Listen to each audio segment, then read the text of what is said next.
भी हमारे साथ है बिहार के राजनीतिक विश्लेषक चंदन सिंह, इनसे जानेंगे कल जिस प्रकार से बिहार विधानसभा में बिहार का जो बजट पेश हुआ है, इसके बाद से लगातार विपक्ष जहां इसे जन विरोधी, बिहार विरोधी बता रहा है, वहीं जदयू और सरकार से जुड़े लोग कह रहे हैं कि यह बजट जो है बिहार के विकास में मील का पत्थर साबित होगा।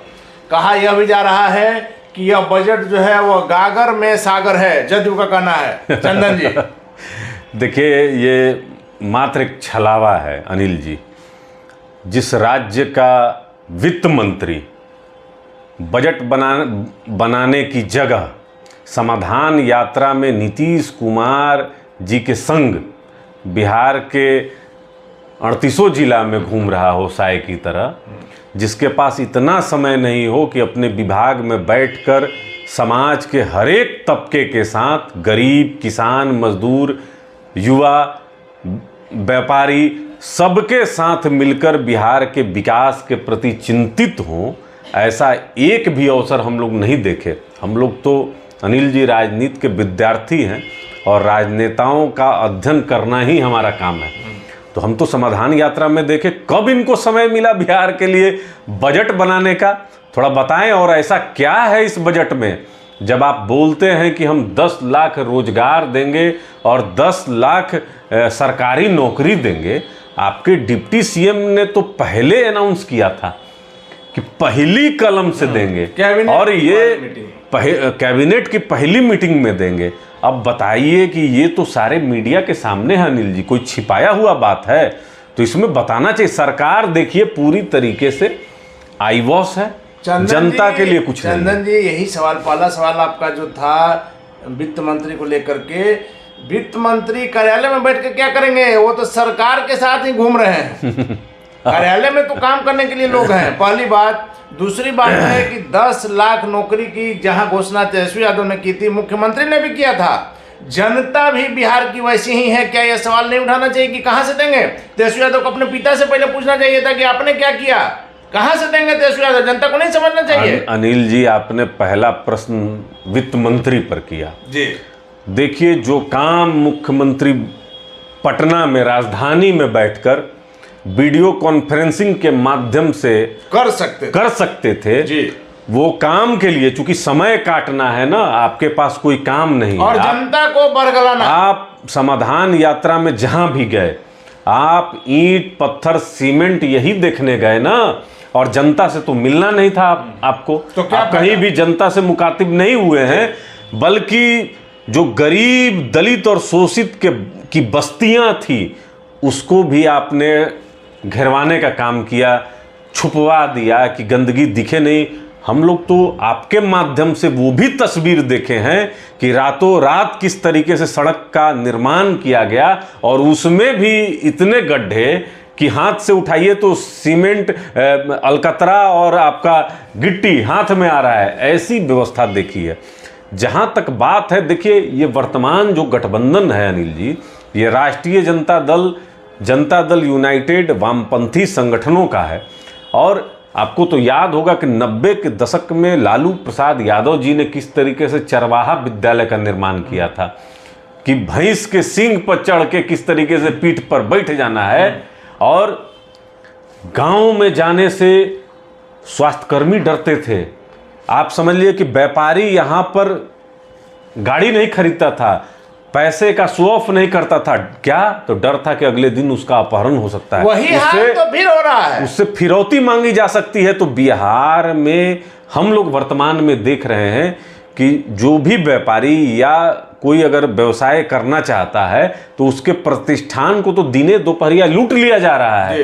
तो नया कहां से? अपराध में आंकड़ा इस तरीके से बढ़ा हुआ है अनिल जी, कि अभी बगल में एक वैशाली में गलवान घाटी के जो शहीद, हमारे अमर शहीद हैं, उनके पिता को पीटकर बेइज्जत किया गया, अपराधियों की तरह घसीट के ले गई और अपराधी घूम रहे हैं। आप बताइए, मैं मतलब जब लोक जनशक्ति पार्टी में था, प्रवक्ता के तौर पर आप थे, उस समय गलवान घाटी के शहीदों के घर पे जाने का कार्यक्रम था पार्टी के द्वारा, उसमें मैं सम्मिलित था। भोजपुर में मैं एक प्रतिनिधि मंडल के साथ भी गया था। तो उस तो उसके दरवाजे पर जाइए तो वहाँ तो लोग मिट्टी को अपने माथे से लगाता है।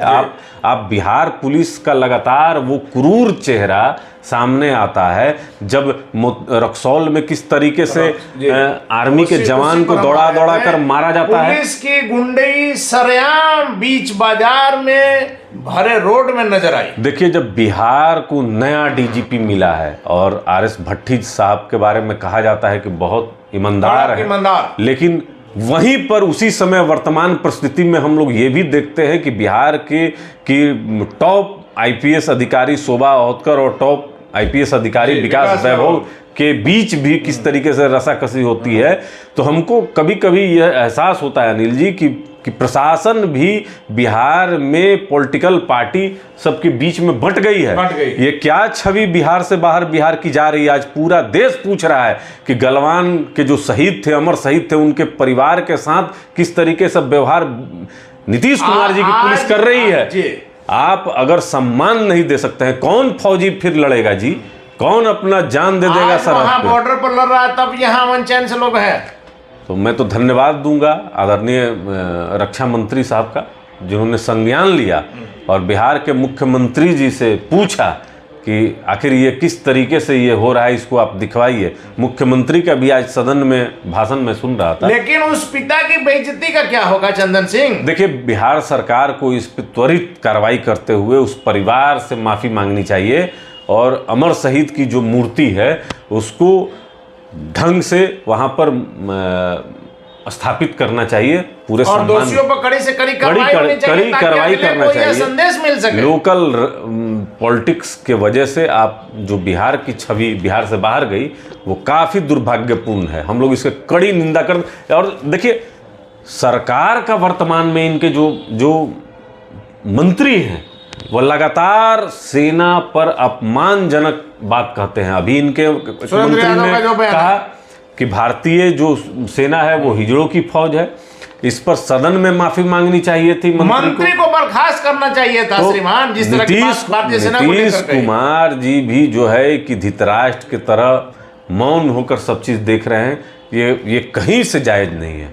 लेकिन इसी बात पर अगर आप सेना की बात पर ले रहे हैं तो रक्सौल में भी जो पुलिसिया जो क्रूर चेहरा नजर आया, इसलिए कि कोई कार्रवाई नहीं हो रही।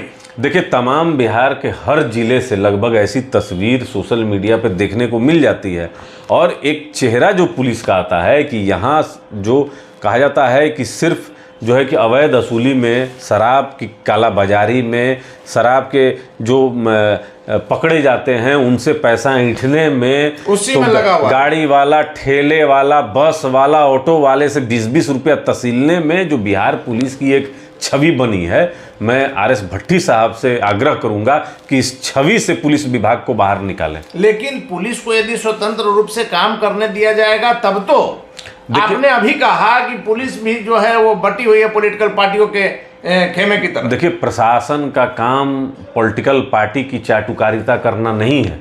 अगर प्रशासन अपना काम पूरी ईमानदारी और निष्ठा से करे तो मैं दावे से कह सकता हूं अनिल जी कि किसी भी पॉलिटिकल पार्टी के कोई भी नेता को इतना साहस नहीं होगा कि अब पुलिस के गिरेबान तक पहुंचे। लेकिन जब पुलिस ही भ्रष्ट हो जाएगी, जब पुलिस का आचरण ही हो जाएगा कि किसी भी तरीके से 2 नंबर का पैसा कमाना है, मैं दावे से कह सकता हूं आपके कैमरा चैनल पे कि पुलिस विभाग में बहुत सारे ऐसे अफसर हैं जो अपना अभी तक हलफनामा दायर नहीं किए हैं, वो अपना चल अचल संपत्ति का। अखबार में मैं देख रहा था तो कई ऐसे अफसर हैं जिनके अकूत संपत्ति उन्होंने जमा करके रखी है।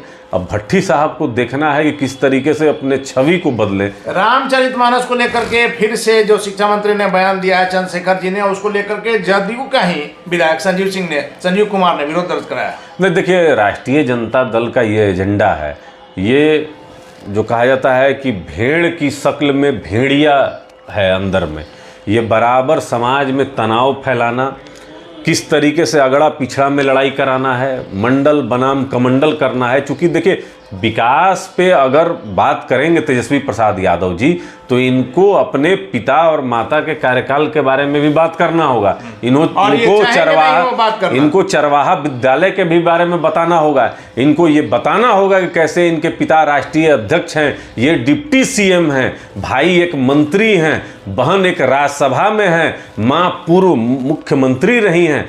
तो एक पार्टी में किस तरीके से सारा जो कहा जाता है कि मलाईदार पद जो है वो किस तरीके से अपने ही परिवार के पास रखा जाए, तो ये सब पे भी बात होगा। अपहरण उद्योग के भी बारे में बात होगा। 90 के दशक में वो सेनारी और बाथे और लक्ष्मणपुर जैसे नरसंहार पे बात होगी। तो इन सब विषयों से बचने के लिए तेजस्वी प्रसाद यादव के पास सिर्फ अगड़ा पिछड़ा और आरक्षण जैसे एक संवेदनशील विषय पर बात करना होगा और बराबर ये बताना होगा कि देखो भारतीय जनता पार्टी आरक्षण को खत्म करना चाहती है। ये एक माहौल बनाने का प्रयास आरक्षण को लेकर के आप देख सकते हैं पिछले विधानसभा चुनाव से जब भागवत जी ने एक समीक्षा का बयान दिया था, उसके बाद से लगातार लालू प्रसाद यादव इसको भजाने में लगे हैं, जबकि आपको भी पता है कि आरक्षण को समाप्त करना किसी भी पॉलिटिकल पार्टी के लिए संभव नहीं है।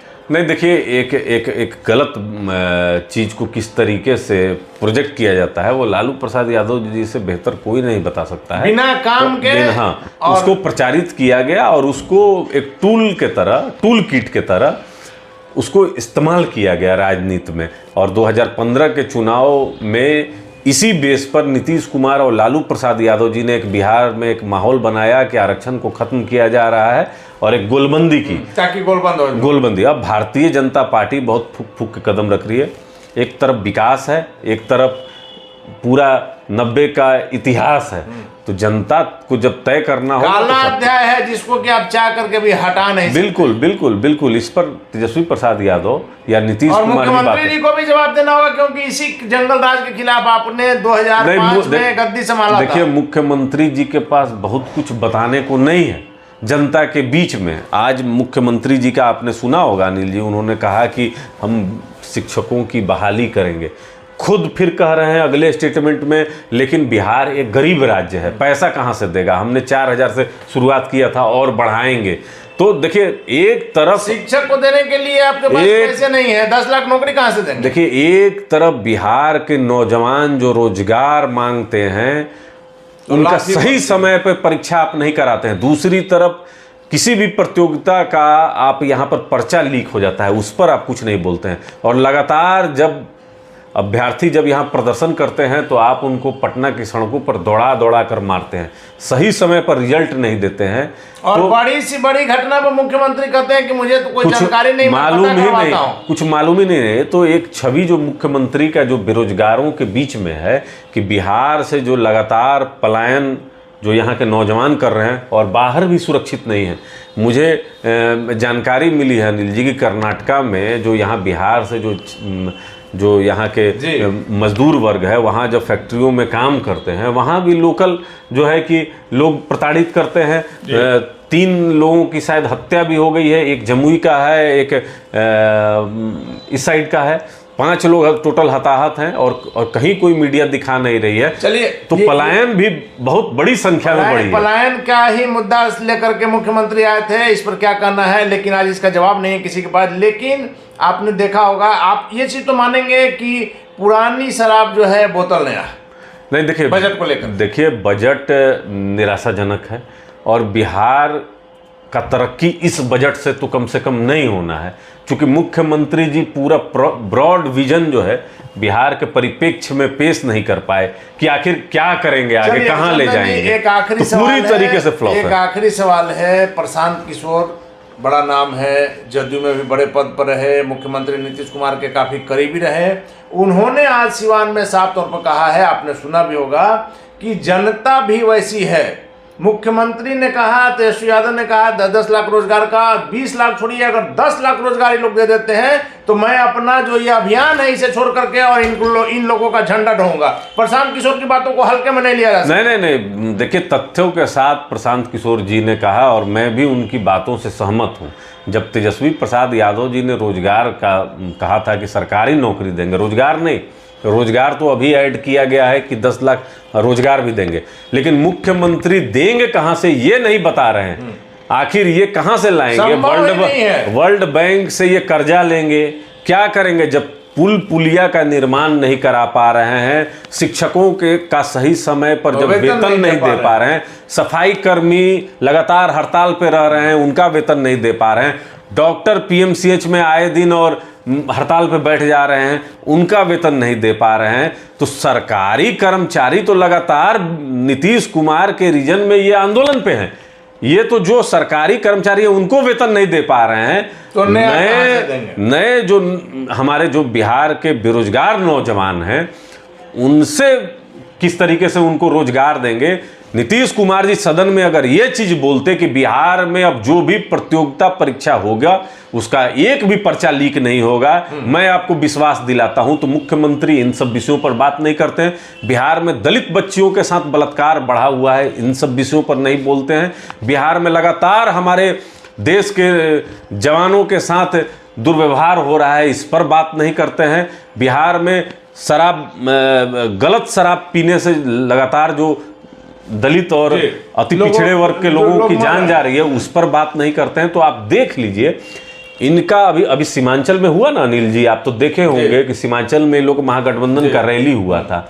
एक जगह भी आप सुने भाषण में रामचरितमानस पर, एक जगह भी इन्होंने नहीं कहा। सिर्फ अल्पसंख्यक वोट को किस तरीके से अपने पाले में कर लेना है, ओवैसी को किस तरीके से भारतीय जनता पार्टी के बी टीम बता देना है। समझी प्लानिंग है, क्योंकि मुख्यमंत्री का जो व्यक्तित्व तो एक बार इशारा कर देंगे तो किसी को बोलने की औकात नहीं। बिल्कुल बिल्कुल जानबूझकर बुलवाया जा रहा है। देखिए, विधानसभा के अंदर से निकलकर अगर सरकार का कोई मंत्री अगर लगातार बोल रहा हो, इसका मतलब कि साजिशन इसको प्रोजेक्ट करवाया जा रहा है। और ये एक तरीके से तुष्टीकरण की राजनीति जो है मुख्यमंत्री और उप मुख्यमंत्री के द्वारा बिहार में शुरू कर दिया गया है, और ये खेल बहुत खतरनाक है अनिल जी बिहार के परिप्रेक्ष्य में। चलिए, धन्यवाद आपका। तो थे हमारे साथ राजनीतिक विश्लेषक चंदन सिंह, जिनका साफ तौर पर कहना है कि जो खेल हो रहा है, मंत्रियों के द्वारा जो बयान दिलाया जा रहा है, खास करके रामचरितमानस को लेकर के, इसके परिणाम बेहद भयानक हो सकते हैं। लेकिन बजट को लेकर के भी साफ तौर पर कहना है कि पुरानी शराब है, बोतल नहीं है। और साथ ही साथ बिहार में जो सैनिकों के साथ जिस प्रकार की घटनाएं हो रही है, उस पर मुख्यमंत्री नीतीश कुमार की चुप्पी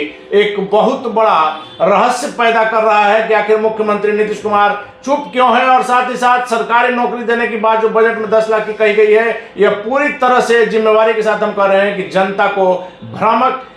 जनता में भ्रम फैलाया जा रहा है, किसी प्रकार से संभव नहीं। और मुख्यमंत्री नीतीश कुमार के पुराने सहयोगी रहे प्रशांत किशोर ने यहां तक दावा किया है कि यदि मुख्यमंत्री तेजस्वी यादव और मुख्यमंत्री मिलकर 10 लाख की नौकरी दे देते हैं तो मैं उनका झंडा ढोऊंगा और जो अभियान मैं अपना चला रहा हूं उसे त्याग दूंगा और मुख्यमंत्री नीतीश कुमार और तेजस्वी यादव का झंडा ढोऊंगा। इस बजट को लेकर के और लोगों की प्रतिक्रिया लेंगे।